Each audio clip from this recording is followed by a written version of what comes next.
Welcome to யாவரும் கேளீர். நான் உங்க பத்ரி பேசுறேன். நேத்திக்கிலேருந்தே ஒரு நியூஸ் பரபரப்பாக ஆன்லைன்ல பேசப்படுது சோசியல் மீடியால.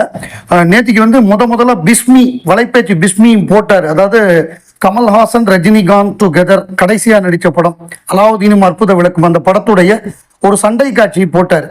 சும்மா ஒரு கிளிப் மட்டும் போட்டு எதுவுமே போடலை. அவர் தான் முதல்ல போட்டது. இன்னைக்கு காலையில எல்லாம் கம்ப்ளீட்டா அவ்வளவு இந்த ட்ராக்கர்ஸ் அப்படின்னு நம்ம சொல்லுவோம்ல, ட்ராக்கர்ஸ் ரிவ்யூவர்ஸ் அந்த மாதிரி கேட்டகரிலாம் இருப்பாங்கல்ல, அவங்க எல்லாருமே போடுறது என்னன்னா, அடுத்த படம் லோகேஷ் கனகராஜுடைய அடுத்த படம் கைதி 2 கிடையாது, அடுத்த படம் கமல்ஹாசன் ரஜினிகாந்த் லோகேஷ் கனகராஜ் டைரக்ஷன்ல ராஜ்கமல் அந்த படத்தை ப்ரொடியூஸ் பண்ண போறாங்கிறது தான் இன்னைக்கு காலையிலேருந்து பரபரப்பாக பேசப்படக்கூடிய ஒரு செய்தியா இருக்கு. ரஜினிகாந்த் முதல்ல அவர் அபூர்வ ராகங்கள்ல அறிமுகமானாரு. அதுதான் அவருடைய முதல் படம். தமிழ்ல ஃபர்ஸ்ட் படம் அவருக்கு அபூர்வ ராகங்கள். கமல்ஹாசன் அண்ட் ரஜினிகாந்த் டுகெதர் 21 படத்துல நடிச்சிருக்காங்க. 5 லாங்குவேஜ்ல நடிச்சிருக்காங்க. தமிழ், தெலுங்கு, கன்னடா, மலையாளம் அண்ட் ஹிந்தி. ஹிந்தியில கிராஃப்தார் அப்படிங்கிற படத்துல கமல், ரஜினி, அமிதாப் பச்சன் 3 பேர் சேர்ந்து நடிச்சிருக்காங்க. அதுல கமல் தான் ஹீரோ. ரஜினிகாந்த் ஒரு கெஸ்ட் ரோல்ல ஒரு போலீஸ் இன்ஸ்பெக்டரா ஒரே ஒரு ஒரு சீன்ல சாகுற மாதிரி வரும். அவர் சேர்ந்து நடிச்ச படங்கள்னு பார்த்தோம்னா அபூர்வ ராகங்கள் இந்த படம் தான் முதல்ல சேர்ந்து நடிச்ச படம். 1975 வந்த படம். அப்புறம் அந்துலேனி கதா 1976. இது தெலுங்கு படம். அவள் ஒரு தொடர்கதையுடைய தெலுங்கு. 3 முடிச்சு. இந்த 3 முடிச்சு பாலச்சந்தர் டைரக்ட் பண்ண படம் 76 வந்த படம். அப்புறம் அவர்கள், இதுவும் கே பாலச்சந்தர் பண்ண படம். இது கமலுடைய 50வது படம். இந்த படம் தான் ரஜினிக்கு 3வது படமோ 4வது படமோ. அவர்கள் 1977 வந்த படம். அதுக்கப்புறம் பயங்கரமா ட்ரெண்ட் செட்டரா உருவான கிராமத்தை அதாவது செட்டுலேருந்து சினிமா ரியல் லொகேஷனுக்கு கொண்டு போன படம் 16 வயதிலே. அந்த படத்துல கமல்ஹாசன் கதாநாயகனாகவும் ரஜினிகாந்த் வில்லனாகவும் நடிச்சாங்கிறது நமக்கு தெரியும். 77 வந்த படம். அப்புறம் ஆடுபுலி ஆட்டம், இது கமல் ரஜினி எல்லாம் சேர்ந்து நடிச்ச படம் தான். எஸ்பி முத்துராமன் டைரக்ட் பண்ண படம். இளமை ஊஞ்சலாடுகிறது டைரக்டர் ஸ்ரீதரோட படம். கமல் ரஜினி, கமல்ஹாசன் கதாநாயகன், ரஜினி செகண்ட் ஹீரோ. இது ஹிந்தியில வந்த பொழுது கமல் நடிச்ச ரோல்ல ராஜேஷ் கண்ணா நடிச்சார் இளமை ஊஞ்சலாடுகிறது படத்தை. அப்புறம் வயசு புளிச்சிந்தி, இது தெலுங்கு படம்.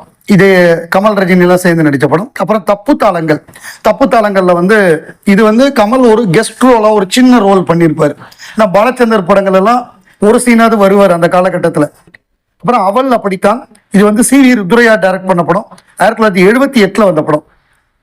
அப்புறம் அலாவுதீனும் அற்புத விளக்கும் 1979 வந்த படம். இது தமிழ் மலையாளத்துல ஒரே நேரத்தில் எடுக்கப்பட்ட படம். கமல்ஹாசன் கதாநாயகனாகவும் ரஜினிகாந்த் வில்லனாகவும் நடிச்ச படம் 1979. நினைத்தாலே இனிக்கும், அதுவும் 1979 வந்த படம்.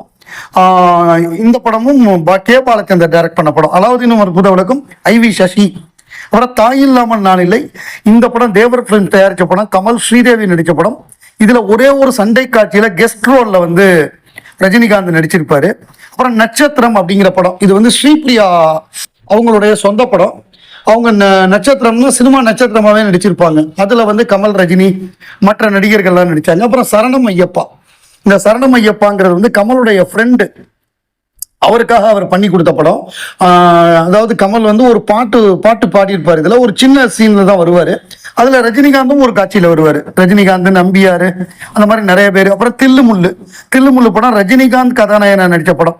ஹிந்தியில கோல்மால்னு அமோல் பாலேக்கர் நடிச்சு மிகப்பெரிய வெற்றி பெற்ற படம். அதை தமிழ்ல கே பாலச்சந்தர் ரீமேக் பண்ணாரு.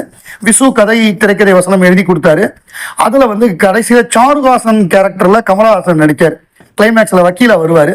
உருவங்கள் மாறலாம், இந்த படம் 1983 வந்த படம். இது ஒய்ஜி மகேந்திரனுடைய 100வது படம். இந்த படத்துல கமல், ரஜினி, சிவாஜி, ஜெய்சங்கர் எல்லாம் கடவுளாவே வருவாங்க. கமல் ஒரு பாட்டுக்கு டான்ஸ் ஆடுவார். காமனுக்கு காமன் அந்த பாட்டுக்கு டான்ஸ் ஆடுவார். இதுல ரஜினிகாந்தும் ஒரு ரோல் பண்ணியிருப்பாரு. அப்புறம் கிராஃப்தார், இந்த 1985 வந்த கிராஃப்தார் தான் கடைசியா 2 பேரும் சேர்ந்து நடிச்ச படம். கமல், ரஜினி, அமிதாப் பச்சன். இதுல நான் ஏற்கனவே சொன்ன மாதிரி ஒரு சின்ன ஒரு கெஸ்ட் ரோல்ல பண்ணியிருப்பாரு. இப்போ அதுக்கப்புறம் ஆஃப்டர் லாங் கேப் இப்போ வந்து இந்த படம் கமல், ரஜினி, லோகேஷ் கனகராஜ், ராஜ்கமல் இவங்கெல்லாம் ஒன்று சேரக்கூடிய படம். இது ஏற்கனவே ஒரு பேச்சுவார்த்தை நடந்தது கொரோனா காலகட்டத்துக்கு முன்னாடி. இந்த காம்பினேஷன்ல படம் பண்ற மாதிரி ஆல்மோஸ்ட் கதையெல்லாம் சொல்லி எல்லாம் ஓகே ஆகி பண்ற மாதிரி வந்தது. ஆனா சில காரணங்கள்னால அந்த நேரத்துல வந்து பண்ணல. அதுக்கப்புறம் தான் ரஜினி வேற படம் பண்ண போயிட்டாரு, கமல் வந்து விக்ரம் பண்ணாரு. நமக்கு தெரியும் விக்ரம் எவ்வளவு பெரிய ஹிட் ஆச்சு அப்படிங்கிறது நமக்கு தெரியும். அதுக்கப்புறம் விக்ரமுக்கு அப்புறம் அமரன் படம் எடுத்தோம். அமரன் மாபெரும் வெற்றி பெற்றது ராஜ்கமல்ல.